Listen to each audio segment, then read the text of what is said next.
E agora, então, eu convido a nossa amiga Ana Úrsula Pascal, que venha para cá para ela falar, começar com a palestra dela, que hoje ela fala sobre depressão e mediunidade. Tudo comigo? Tudo contigo. Nossa saudação muito fraterna a todos os queridos irmãos com quem temos a alegria e a subida honra de nos encontrarmos para que juntos possamos conversar acerca das coisas de Jesus, tão belamente codificada, organizada pela inteligência brilhante e amorosa de Hippolyte Léon Denis Arrivaio, nosso amorável Allan Kardec.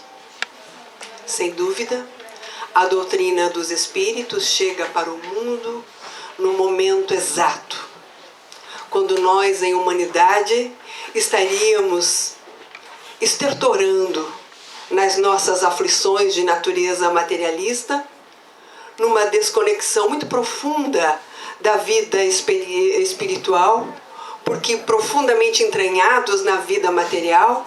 Então, por volta de 1850, quando na Europa está sendo asseverado que a alma sequer existe, porque a ciência de então diz que, olha, nós pesquisamos em centenas, milhares de cadáveres, e em nenhum deles a alma foi encontrada.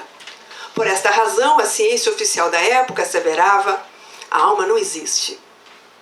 Em 1857, Allan Kardec apresenta para o mundo as respostas de todas as perguntas que nós, em humanidade, faríamos e fazíamos na época.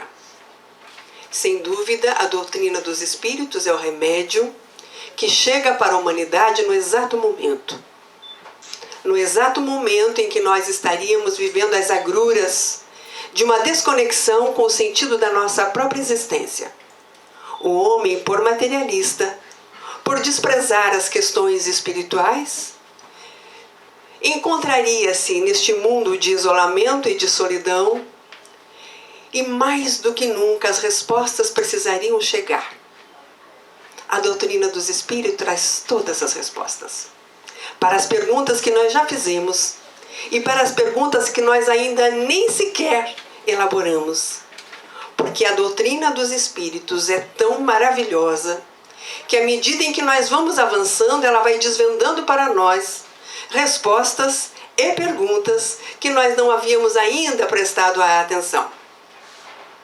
Por isso, senhoras e senhores, é realmente uma imensa honra poder falar de todas essas questões que um homem de tamanha natureza apresenta para o mundo, reproduzindo aqui aquilo que era da natureza divina e aquilo que era a manifestação da vontade do próprio Cristo.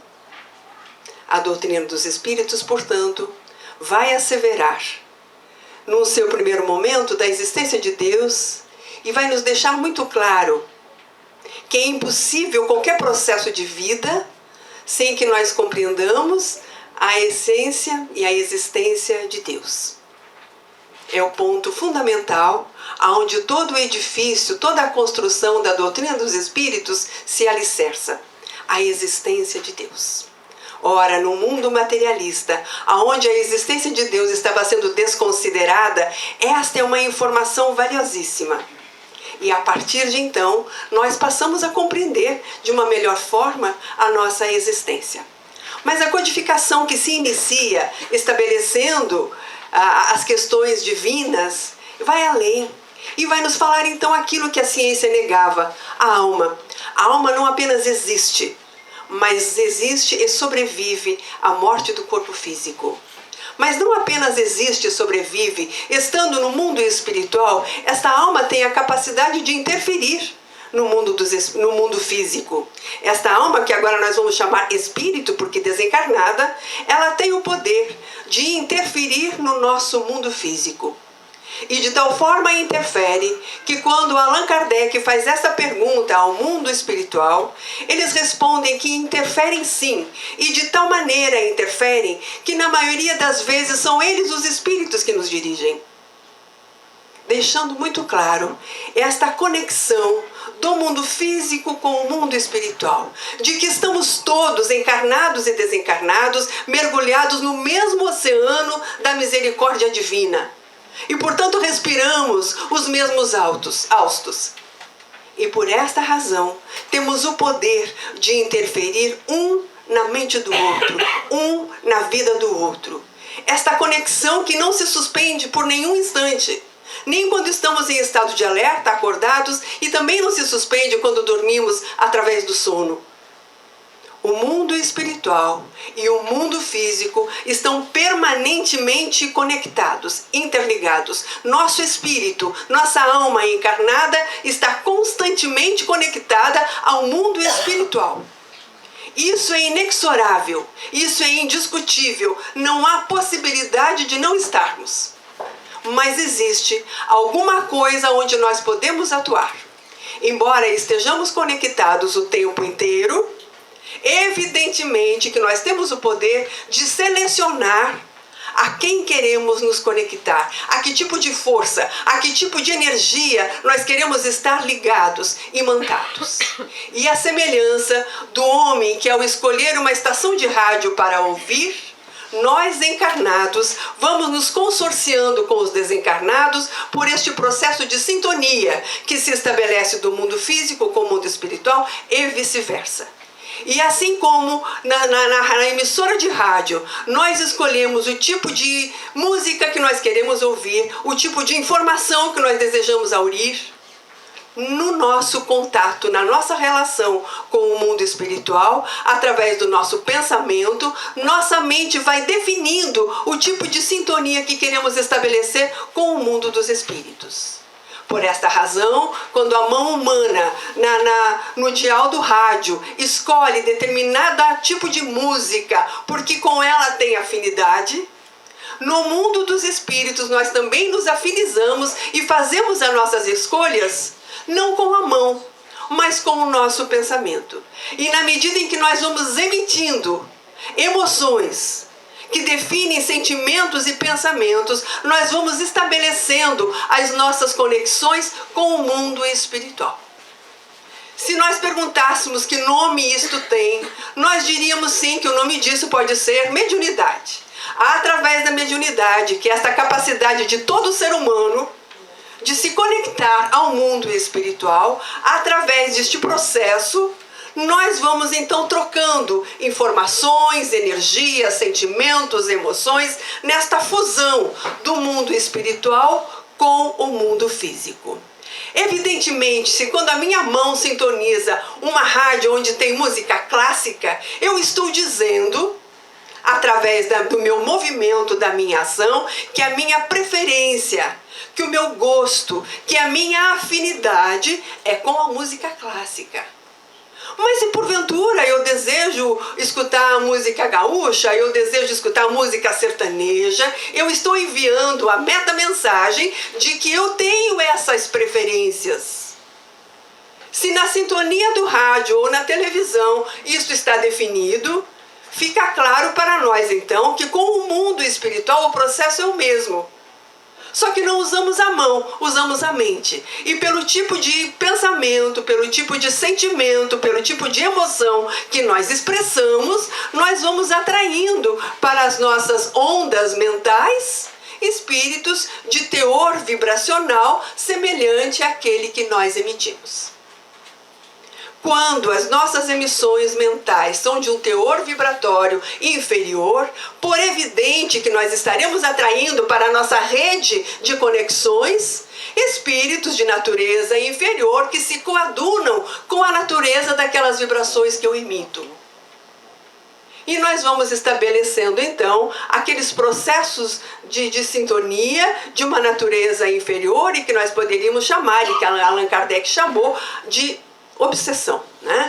Que é essa interferência persistente, pertinaz de um espírito inferior sobre uma mente, ou de muitos espíritos inferiores, e aí nós vamos avançando nesta compreensão. Fica dito o que em relação à mediunidade? Não há como evitar. Não é uma patologia, é uma qualidade humana Todos nós somos portadores, uns numa extensão maior ou menor, é isso que varia, mas todos nós, essencialmente, somos médiuns. Todos nós temos portas de acesso ao mundo espiritual. Os médiuns, para um melhor entendimento, vamos visualizar assim o rio da vida, né? Um grande rio que nós vamos chamar o rio da vida. Tem a margem de cá e tem a margem de lá. Na margem de cá, os humanos. Na margem de lá, o mundo espiritual.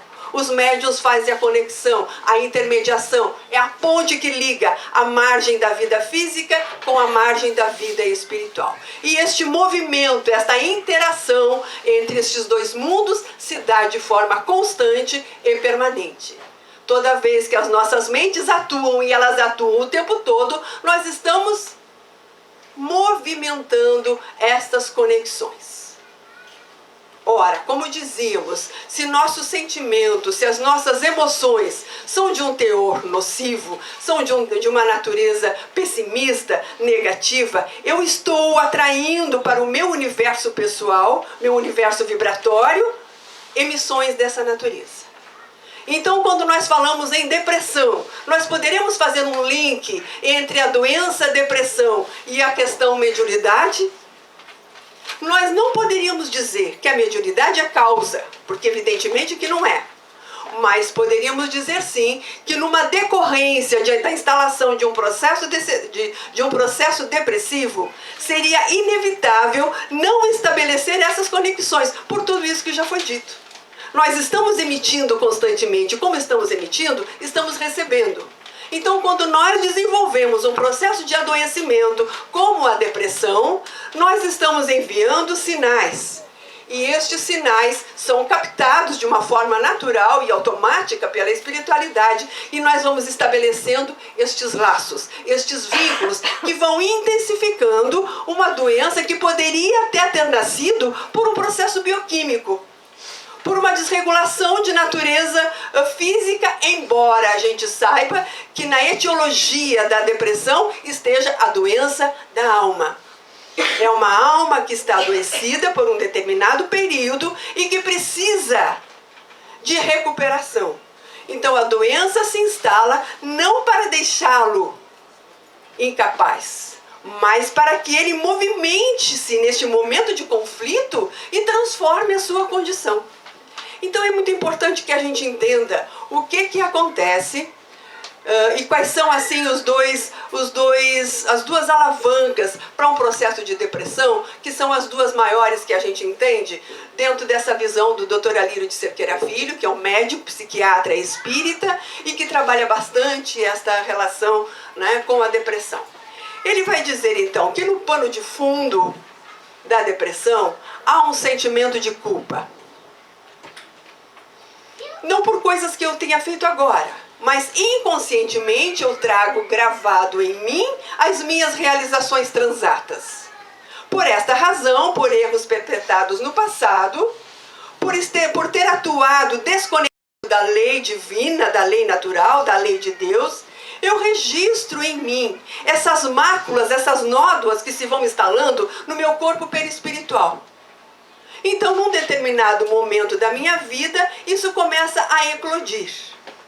E eu começo a fazer um processo de culpa, porque realmente eu cometi erros terríveis, e eu não estou conseguindo perdoar-me por tal coisa. Então, neste processo de culpa, eu começo a decidir que eu realmente não mereço uma vida boa, que eu não tenho direito a uma vida feliz. E começo a boicotar-me na minha raiz. E através deste processo de culpa, que na maioria das vezes é inconsciente, eu vou me infelicitando ainda mais, porque eu julgo que não mereço encontrar felicidade. Então essa sensação de culpa que eu trago comigo, muitas vezes, na maioria das vezes, é a causa que faz com o meu adoecimento. Não é consciente, não é claro para mim. Eu não tenho isso de uma forma concreta, mas está ali como pano de fundo, fazendo com que essa doença comece a eclodir. Na questão da culpa, né? Na verdade, nós aprendemos com a doutrina dos espíritos e aprendemos com a vida que a culpa não é alguma coisa que nós precisamos carregar. Nós não precisamos arrastar culpa de nada. A codificação é muito clara. A culpa não tem nenhuma valia, a não ser como um recurso para que você perceba que de fato errou, e a partir do momento em que você toma consciência disso, você elabora o seu processo de transformação. Mas a culpa em si não nos ajuda em absolutamente nada. Então o que é que nós precisamos fazer? Ah, sim, não, mas é que eu cometi erros terríveis contra a humanidade, contra a família, enfim. E eu preciso punir-me por isso. Eu preciso punir-me por isso? Não, eu não preciso. Eu preciso infelicitar-me por isso? Não, porque eu me infelicitando, eu me incapacito para o movimento que eu preciso desencadear a partir dessa consciência. Então, se em mim está claro que eu sou um endividado para com a lei, eu preciso olhar para isso e dizer sim. Sim, eu fiz, eu errei, mas está tudo certo. É um direito que me é reservado, porque imperfeito eu sou. E se num determinado momento eu me tornei criminoso, e quem de nós aqui nunca se tornou? Quem poderia asseverar isto? Eu tenho o direito a retomar todo um processo de conscientização e a partir disso elaborar para mim o resgate, elaborar para mim a reparação de tudo isso. Mas a culpa eu não preciso. Eu invisto-me agora que sei da responsabilidade. Ah, de fato, eu assumo a responsabilidade pelas coisas que eu fiz. E a partir disso, de uma forma positiva e construtiva, eu elaboro um processo para mim. Quando eu não consigo fazer este movimento, eu entro num processo de adoecimento e culpando-me, eu incapacito-me. E é muito difícil quando nós entramos por este túnel escuro. Porque a doença, a depressão, é uma doença muito severa. Ela vai fazendo com que o olhar que eu tenho para mim seja este, de aniquilamento. E isto, como eu tenho muita culpa e eu não tenho direito de ser feliz, então eu também não consigo mais sentir prazer em nada. E esse é um dos sinais e dos sintomas dessa doença que se estabelece. Não há prazer. Aonde eu sentia prazer antes, eu agora não sinto mais. E esse é um dos sinais que nós precisamos estar atentos. Na gente, no filho, no irmão, no vizinho, no amigo. Porque quando a gente reúne 2 ou 3 ou 4 sintomas desses, é bom a gente olhar com atenção. Que eventualmente eu tenha um, eu tenha outro, eu tenha 2... faz parte do nosso processo. Mas a doença, a depressão, nos seus sinais, quando elas apresentam mais que 3 ou 4, nós precisamos olhar com bastante atenção e com bastante carinho para tudo isso. Então nós começamos a não ter prazer. Aquelas reuniões de família que antes eu gostava, que até eu promovia, agora eu já estou preferindo que não aconteça. O barulho me incomoda, as risadas me perturbam, eu já não me sinto à vontade, eu não tenho mais prazer nisso e não tenho mais prazer em quase nada na minha vida. Evidentemente que quando eu entro neste processo, a minha autoestima está muito baixa. A minha valia está muito baixa, a minha menos-valia está altíssima, né? Eu não estou valendo muito. E eu começo a me sentir um peso, eu começo a achar que não faz sentido, eu começo a achar que já estou incomodando os demais e não consigo agora fazer um movimento de transformação. É como se a doença ela fosse me hebetando, ela fosse me amarrando, me impedindo de fazer movimentos, de tomar resoluções. Não há mais condição. Então eu me torno extremamente negativa, nada mais vale a pena. Nada mais faz sentido.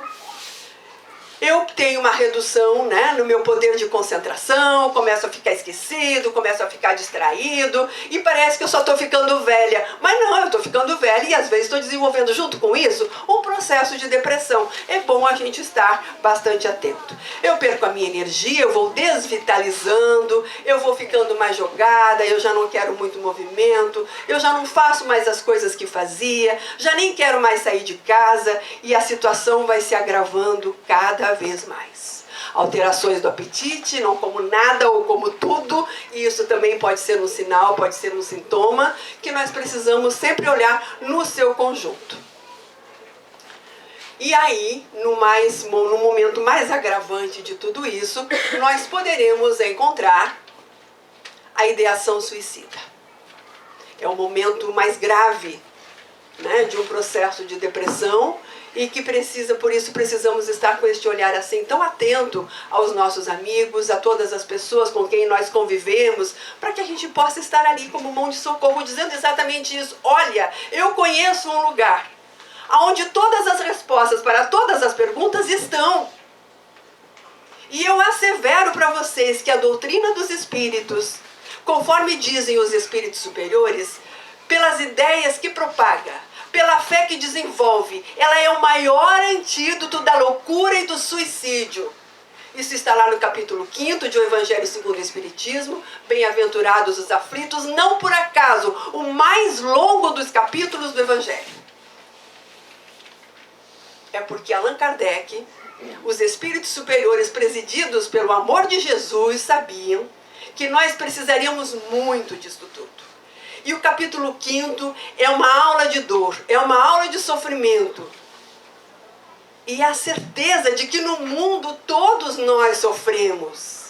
Porque nós temos, às vezes, a sensação de que o nosso sofrimento é maior, de que a nossa dor é maior, o que não é verdade. Sofrem todos, como dizem os espíritos superiores. Da favela ao castelo, todos sofrem.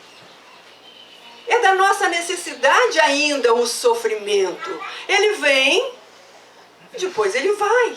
Ele já pode ir. Mas acontece uma coisa muito interessante com o sofrimento, com a dor. Nós não gostamos de sentir dor. Mas a vida é toda dual. E o sofrimento vem como vem a alegria. Eles estão dividindo o mesmo compartimento. E quanto mais profunda é a tristeza, mais intensa é a alegria. No dizer de Gibran Khalil Gibran. Então nós temos que entender essa dualidade, dor e felicidade. Elas fazem parte do nosso processo, do nosso estágio evolutivo. Esse ainda é um mundo de provas e expiações. E espíritos aqui reencarnados precisam passar por essas experiências por uma questão pessoal, de evolução pessoal. Então o mundo de provas e expiações, evidentemente que está permeado disso. E a vida toda nossa, ou de qualquer pessoa, ela é permeada por essa dualidade. Diz Gibran que enquanto a alegria está sentado à mesa do jantar contigo, a tristeza dorme na tua cama. Porque é assim. Assim como existe o dia e ele culmina na noite, que depois vai realizar-se movimentos para o dia de novo, a nossa vida é assim. Mas existe um outro fator que está na depressão, e que não é a culpa, que é uma questão que a gente se surpreende um pouco, e eu fiquei até um pouco chocada quando eu li por primeira vez isso, mas depois eu entendi. Doutora Lírio de Cerqueira vai dizer que no pano de fundo da depressão, junto com a culpa, tem uma outra coisa que se chama rebeldia. Como assim? Você vai me dizer que o sujeito está na última, está doente, daquele jeito, e que ele é um rebelde? Sim. Sim. Por quê? Ele não está conseguindo entender nem aceitar a vida que ele precisa ter. A vida que ele, inclusive, produz para si mesmo. Como ele gostaria que a vida dele fosse uma outra vida, diferente da vida que ele tem, ele não quer. Se a vida que eu quero eu não posso ter, a vida que eu tenho eu também não quero ter. Então eu vou para o quarto, tranco a porta e fico lá, no escuro. Rebelde, não aceitando as circunstâncias. Não aceitando a perspectiva que essa doença me apresenta. Eu bato a porta, não quero mais. E é aí que surge a ideação suicida. Porque a pessoa, de fato, na sua rebeldia, ela não quer nem viver mais. Como diz um amigo que depois suicidou, de fato, um dia ele chegou para mim e disse, para mim deu. Ele disse, saturei. E eu achei que ele estava de brincadeira. Ele disse, saturei.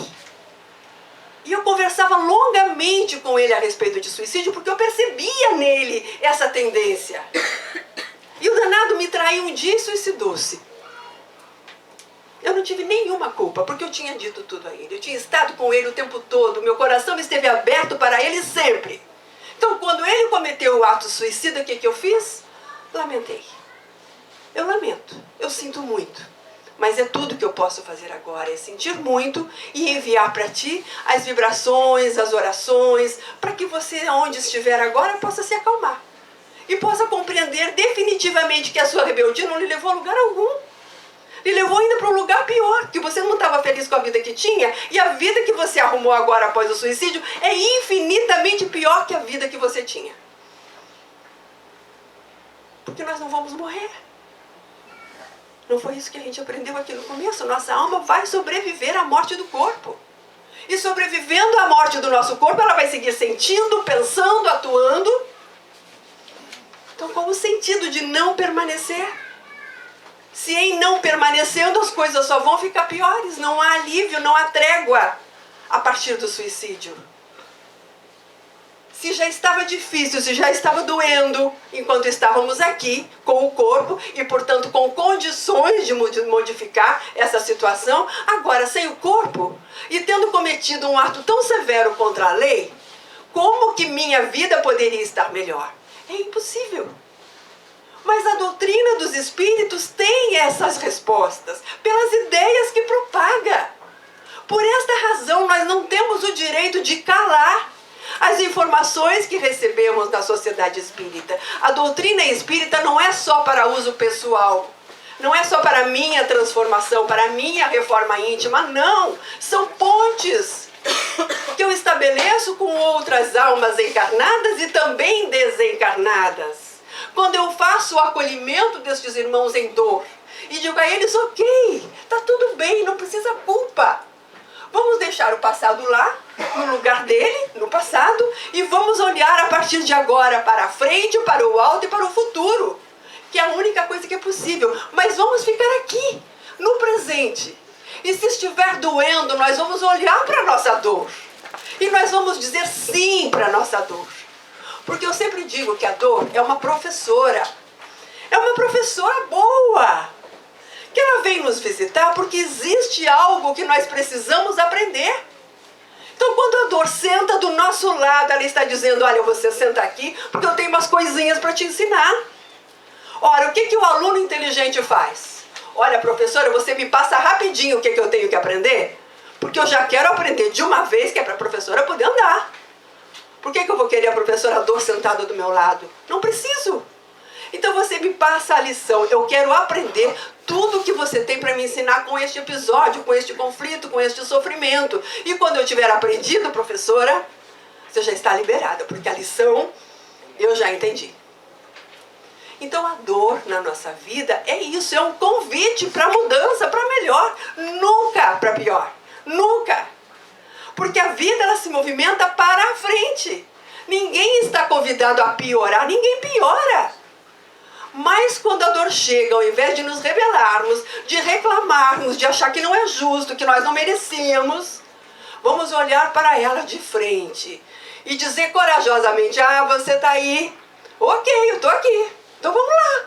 Você vem, você dói em mim, pode doer, porque tem que sentir. Porque se eu não sentir esta dor, sabe o que vai acontecer? Se eu não quiser sentir a dor, eu vou usar anestésico. Sabe o que é anestésico? Pode ser álcool, pode ser droga, pode ser shopping, pode ser comida. Várias coisas que eu vou utilizar para quê? Para anestesiar, para eu não ver que tem uma dor aqui dentro. Não é uma medida inteligente, mas às vezes é a única que a gente consegue. Eu não aguento tanta dor, então eu vou anestesiar. O ideal é que eu olhe para ela sem anestesia e diga, ok, você está aí, você dói muito, mas não é maior que eu. E se você está aí é porque você tem uma mensagem para mim. Então diga logo qual a mensagem, vamos entender isto, para você poder ir embora daqui. A dor tem este papel, o conflito na nossa vida tem este papel, fazer com que a gente se movimente para frente. Mas às vezes, na coisa da culpa, eu fico olhando para trás e não consigo me movimentar para a frente. De novo, a doutrina dos espíritos, com as suas terapias todas, é capaz de me fazer mover na direção certa. De me dar este impulso, este movimento que eu não estava conseguindo ter por intensidade absurda de dor que eu sentia em mim. E a dor de uma depressão é a pior dor que se possa sentir. Porque você está com ela exacerbada, você está com ela intensa dentro de você. E aí você vai no médico e você faz todos os exames. E em nenhum exame que o seu médico pedir, sua doença vai aparecer. Não há como você pegar sua doença em nenhum exame de laboratório, em nenhum exame de ressonância magnética, a sua doença não vai aparecer. É uma dor surda que dói dentro de você. Mas que tem remédio, sim. Eu sou o grande médico das almas e venho trazer-vos o remédio que vos deverá curar. Vinde a mim, todos vós que sofreis e estáis sobrecarregados, e eu vos aliviarei. Tomai sobre vós o meu jugo e aprendei de mim, que sou manso e humilde de coração. De coração. Porque às vezes a gente estuda muito, sabe a doutrina inteira e é humilde aqui, ó. Serve pra nada. Tem que ser humilde aqui. Às vezes é melhor a gente saber menos, estudar um pouco menos, mas aqui no coração, onde moram os meus sentimentos, eu ser bastante humilde. Jesus era isso, era humilde aqui, no coração. Às vezes a gente desvia um pouquinho, né, o sentido e vamos nos encantando com tanto saber, com tanta teoria, com tanta informação, e a gente esquece que o trabalho é aqui. É dentro, não é fora. Para nenhum de nós é fora. E se você está em depressão, o seu problema não está fora, está dentro. É para dentro que eu olho. É comigo que eu fico, sentindo essa dor horrorosa que às vezes me assola. Mas quando eu olho para ela e eu percebo que ela está ali, já estamos em condição de igualdade. E eu já posso lidar com você, senhora dor. Enquanto eu nego, enquanto eu fujo, enquanto eu compro, enquanto eu bebo, enquanto eu vou pra balada, enquanto eu saio, enquanto eu boto música a tempo integral, porque eu não suporto o silêncio, porque o meu silêncio me pesa e me dói. Enquanto eu faço isso, são medidas paliativas para eu poder sobreviver. Mas quando eu olho para a dor e digo, você tá aí, então seja bem-vinda. E você me ensine tudo que você precisa me ensinar. Porque Jesus é o médico. E eu estou com o médico que vai me curar. E a partir deste movimento que é interno, que é de uma busca interior, de uma conexão com a minha própria alma, eu vou realizando o meu movimento de cura. Porque nenhum médico, por mais incrível que ele seja, vai me curar. Porque a cura não está fora, a cura está dentro. Ele poderá me dar remédios que vão me tirar da crise, e é importante que me dê, porque às vezes na crise eu estou impotente, absolutamente impotente. Então o remédio que o psiquiatra vai me dar, naquele momento, vai me ajudar. Vai me tirar do fundo do poço. Mas a partir do momento em que eu saio deste fundo, eu tenho que saber que o movimento é meu. E que se a dor é minha, é porque eu posso dar conta dela, sim. Porque não tem dor maior que a vontade do indivíduo. Não tem cruz que pese mais do que o ombro do indivíduo. A dor é feita sob medida. Quando ela vem para mim, tá do meu tamanho, tá tudo certo. Eu só não preciso acovardar-me, encolher-me, assustar-me. Tá doendo muito. É difícil muito. Mas é só um momento. Vai passar. Como tudo que já chegou na minha vida, essa também vai passar. E vai. Porque tudo que chega um dia vai. E é assim que a nossa vida funciona, ela é dual, totalmente dual. Então, meus queridos, nós precisamos olhar para tudo isso à luz da doutrina dos Espíritos, que é capaz de nos dizer todas as verdades e de nos fortalecer para uma vida infinitamente melhor, mais construtiva, mais positiva e mais feliz. Tenhamos a coragem de agora, investidos da doutrina dos Espíritos, olhar para o único lugar que nos importa olhar, dentro. Dentro. Porque é dentro que está a solução, é dentro que está a resposta, é dentro que está a nossa cura. A nossa cura está dentro. Quanto mais barulho fora, mais longe nós estamos da cura. Quanto mais silêncio dentro, mais próximos nós estamos dessa mesma cura. Então é esta conexão que precisa haver do indivíduo com Deus e consigo. A benfeitora, eu estou tentando saber quanto tempo eu estou, porque eu já não sei mais. Estou longe ainda? Não deu 2 horas ainda? Consegui? Beleza. Então tá, senhoras e senhores, preparem-se. Onde é que eu estava mesmo, cara? Você me desconectou todinha. Estava falando da culpa, né? Então, essa culpa danada que às vezes a gente tem, que trava, né, e que impede o avanço para frente, porque a gente errou. Senhoras e senhores, levante a mão quem nunca errou. Então, por que 3 ou 4 tem que arrastar uma culpa danada? Se todo mundo errou, se todo mundo tem direito ao erro. Faz parte do aprendizado. Quando a gente está na escola, a gente sabe toda a matéria sempre. Não é dizem que a gente roda naquela prova miserável? E aí, estamos excluídos? Não, não estamos. Foi um momento, uma desatenção, né? Um momento em que nós não estávamos assim tão preparados, mas vai passar como tudo que já passou. Então nós temos que olhar para a nossa vida assim. E a doutrina dos Espíritos está conosco para isto. Para que eu olhe para mim e diga sim, eu sou o melhor daquilo que eu posso ser. Eu estou apresentando para a vida o meu melhor. Se o meu melhor não é ainda o tudo que eu gostaria, tudo o que eu deveria, não tem importância, porque é o meu melhor. E nós temos que aprender a parar com uma coisa muito ruim que a gente comete e que Jesus deixou clarinho em 2 palavras: não julgueis. E a gente insiste em julgar. E se tornando julgadores do outro, nós somos primeiro algozes de nós.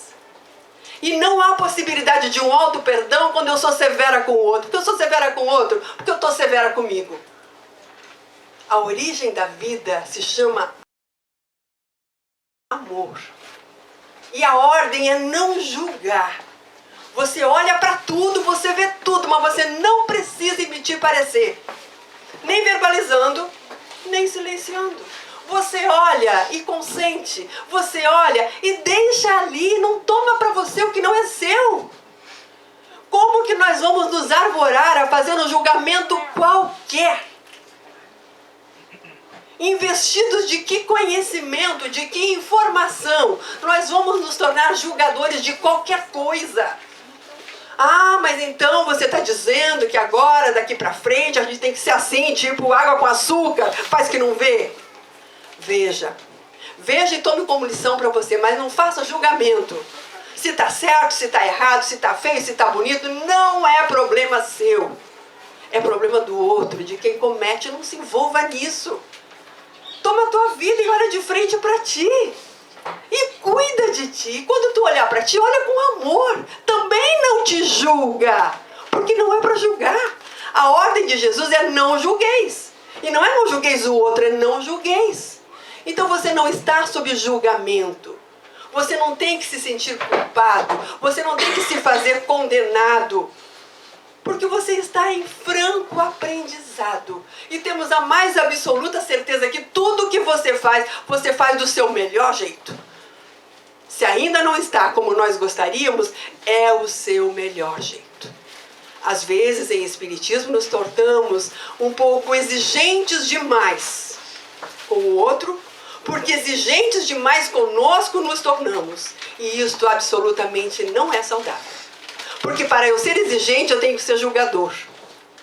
Porque quando eu exijo de você uma atuação, eu já estou dizendo que a sua atuação anterior não foi boa. Já julguei.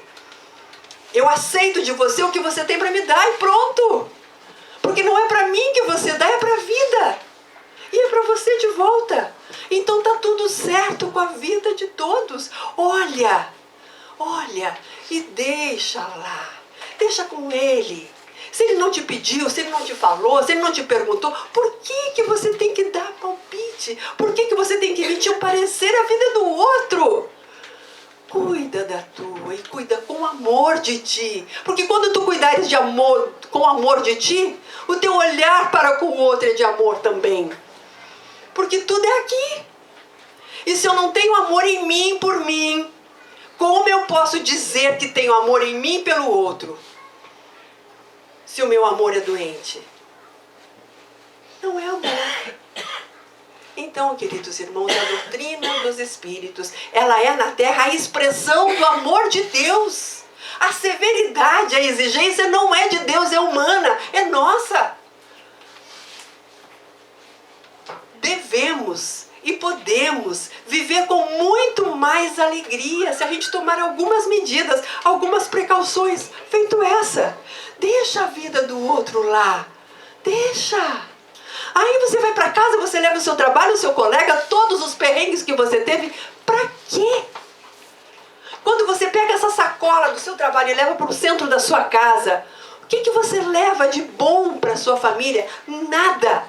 Quando você volta para o seu trabalho, o que você traz de bom de lá para o seu trabalho? Nada. Porque nada disso lhe diz respeito. Se o problema não é seu, deixe o problema onde ele está. E quem é responsável por ele vai resolver da melhor maneira possível. Então, queridos irmãos, algumas recomendações para que a gente viva melhor. Para que a gente selecione melhor a sintonia que a gente quer estabelecer com o mundo espiritual.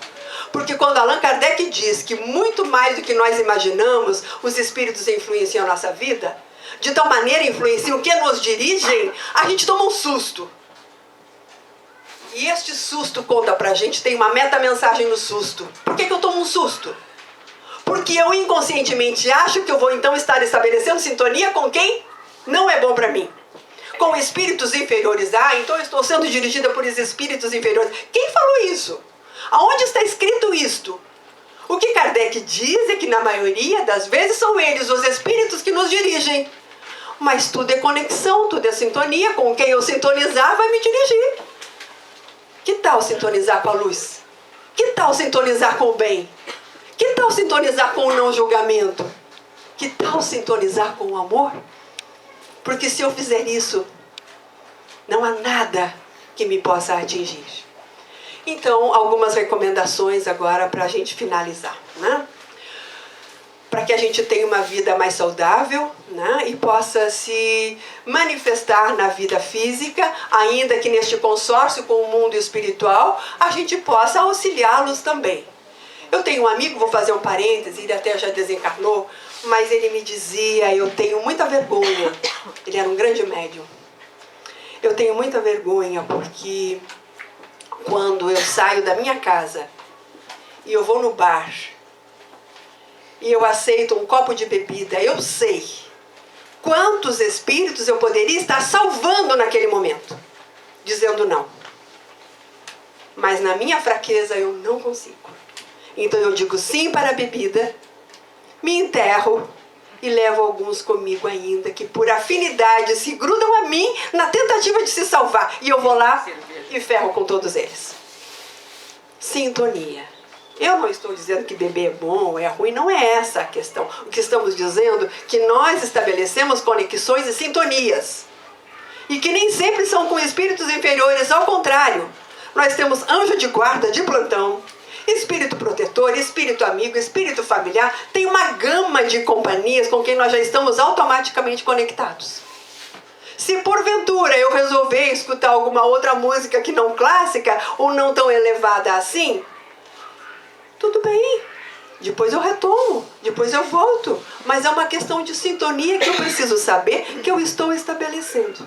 E música, já que estamos falando disso, música dá a informação de que tipo de sintonia eu estou estabelecendo. Porque música tem batida e tem letra. E nós sabemos que os espíritos superiores, eles se expressam, né? Eles são identificados na sua linguagem.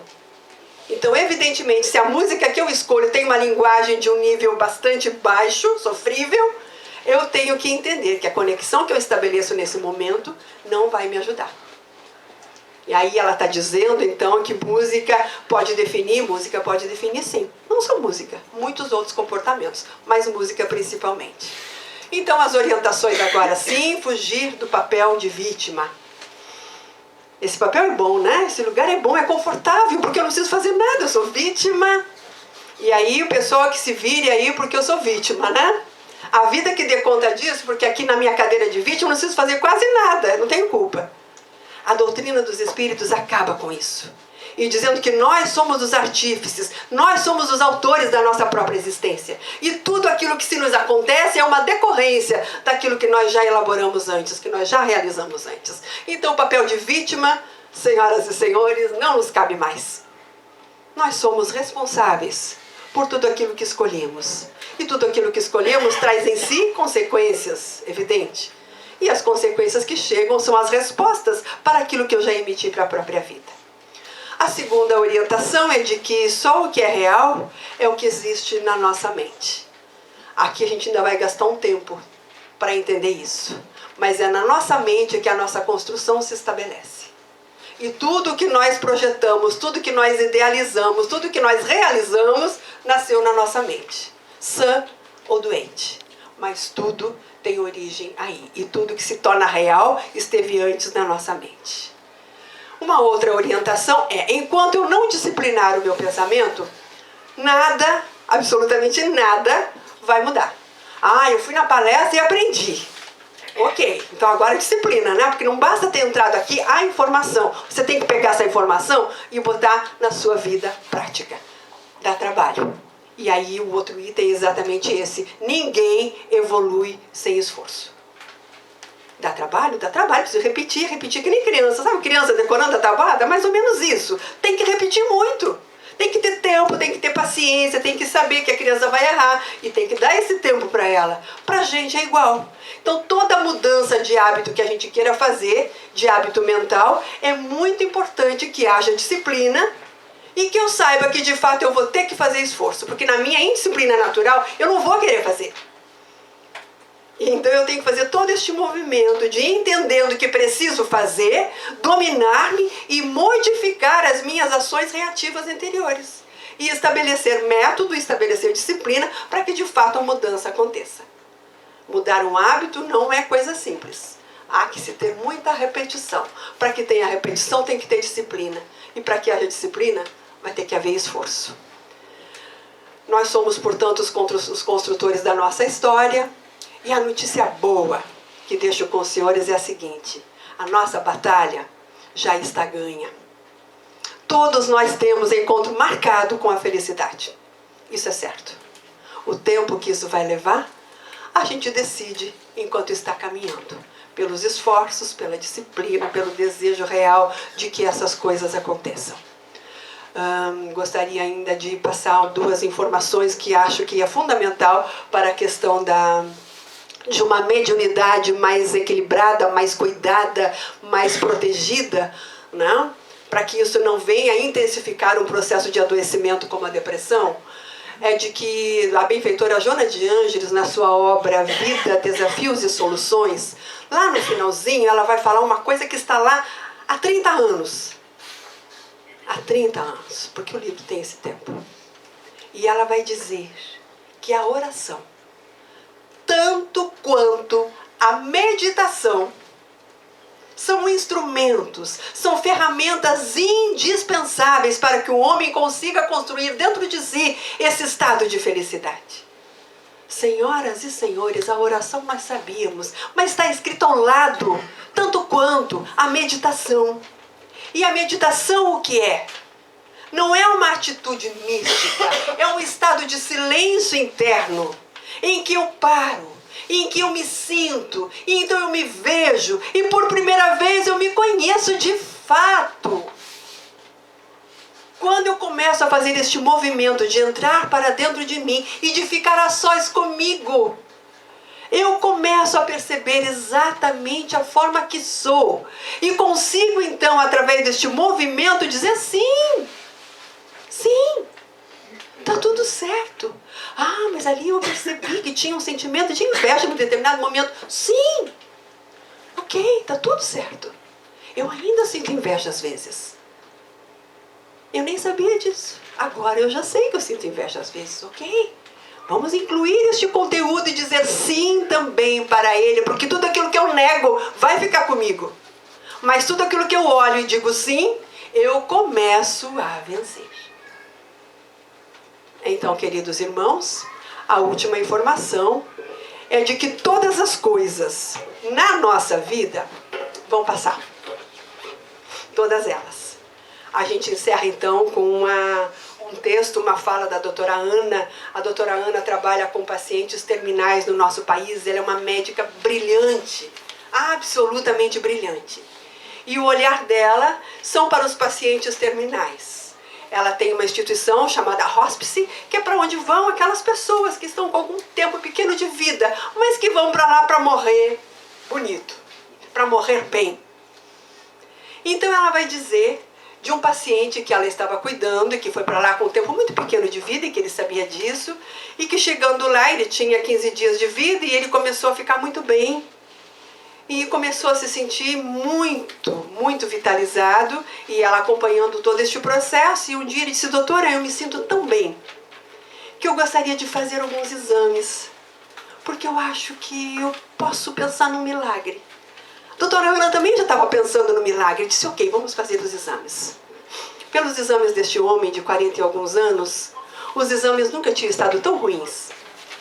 Mas espiritualmente, emocionalmente, ele estava tão bem, que a sensação que ele trazia consigo é de que realmente ele estava muito bem. Porque ele estava. Porque ele entendera que a morte para ele não era o fim de nada. Ele estava pronto, ele estava maduro, preparado.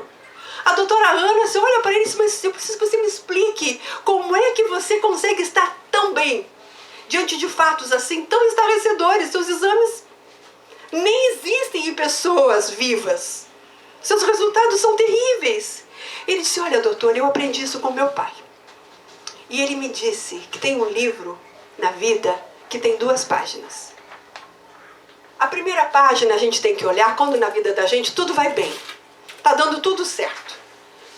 O dinheiro está equilibrado, a saúde está boa, os filhos estão bem na escola, o casamento vai bem. Meu pai disse que a gente deve ler a primeira página nesse momento, quando a vida está dando tudo certo. E eu abri e estava escrito lá: isto vai passar. A segunda página, ele me disse: você abra quando estiver dando tudo errado na sua vida. Você bate o carro, você perde o emprego, seu filho adoece, sua mulher briga, enfim, a sua vida vira um inferno. Você abre então a segunda página e lá estava escrito: isso também vai passar.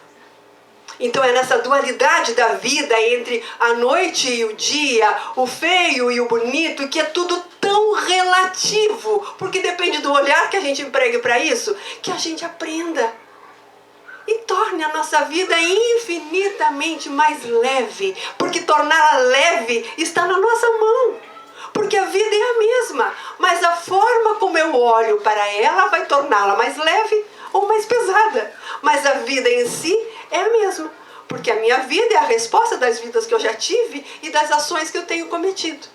Mas quando eu torno a minha vida leve, mesmo que venha o fardo, ele se torna assim porque ele está acrescido da presença, amor de nosso Mestre Jesus.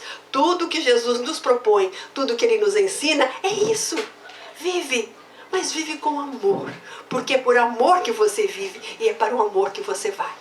Que esse amor de Jesus nos possa envolver e a gente se sinta infinitamente mais fortalecidos para olhar para a nossa vida com um olhar infinitamente mais bonito, com mais leveza, com mais alegria, com mais esperança, para que estando na vida enquanto espíritas, aonde quer que a gente esteja, nós sejamos assim, mensagens vivas daquilo que a gente carrega na gente. Seja no ônibus, seja no carro, seja na praia, que a gente possa dar esta notícia, que a gente seja as cartas falando do amor de Deus para as criaturas. E se a gente não puder ser carta, que a gente seja um e-mail, e em tempos de WhatsApp, que a gente seja dizendo para a pessoa que pode ser melhor. E que se ela está muito infeliz, aquilo vai passar, como já passou também a sua maior alegria, e que a vida é assim. Então, queridos irmãos, que Jesus nos inspire, e que Ele nos ilumine, e nos torne de fato criaturas mais hábeis para a felicidade. Porque construí-la ou não, senhoras e senhores, é apenas uma decisão. Muito obrigada.